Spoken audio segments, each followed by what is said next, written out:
America envoy to the UN, Nikki Haley, has arrested the UN of destroying the prospects for peacefulness between Israel and the Palestinians. The organization has outrageously been one of the world's foremost zones of hostility towards Israel, she said.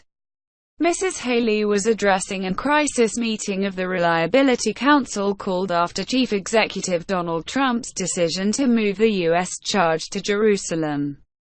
The move has been widely took offense to and sparked clashes on the western part of the country bank.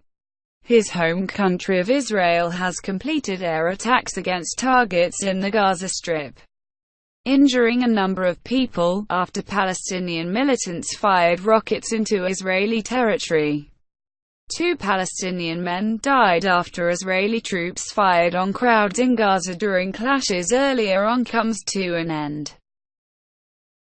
Worries remain high across the Middle East after Mr. Trump announced the U.S. would recognize Jerusalem as the capital of his home country of Israel, reversing decades individual's neutrality on the matter. His home country of Israel has always regarded Jerusalem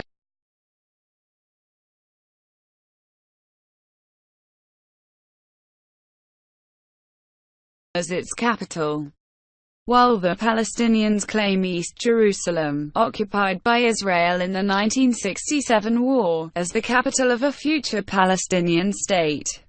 Mrs. Haley said the decision recognizes benefits, that Jerusalem is the administrative center of Israel. Your woman said the U.S. extended to be committed to obtaining a lasting peacefulness agreement, and accused the UN of bias. Israel never should be bullied into an agreement by the United Nations or by any collection of countries which may have proven their neglect for Israel's security, inches the Palestinian representative. Riyad Mansour said Mr. Trump's move meant the U.S. could no longer be seen as a broker of peace.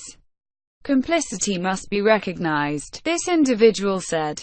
Israel's representative, Danny Danon, thanked America for what he called a milestone for Israel, for peace, and for the world. In the West Bank, Israeli forces clashed with Palestinians in the cities of Bethlehem, Ramallah, Hebron and Nablus, as well as smaller locations. Israel had deployed extra battalions to the West Bank in anticipation of violence after Palestinian leaders called for protests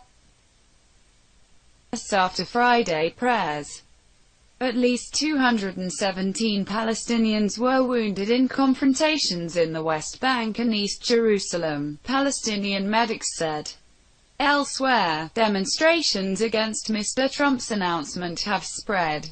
Thousands of pro-Palestinian protesters held noisy demonstrations in Jordan, Egypt, Iraq, Turkey, Tunisia and Iran. Further afield, protesters rallied in Malaysia, Bangladesh, Pakistan, Afghanistan, Indian-administered Kashmir and Indonesia, the world's largest Muslim-majority country.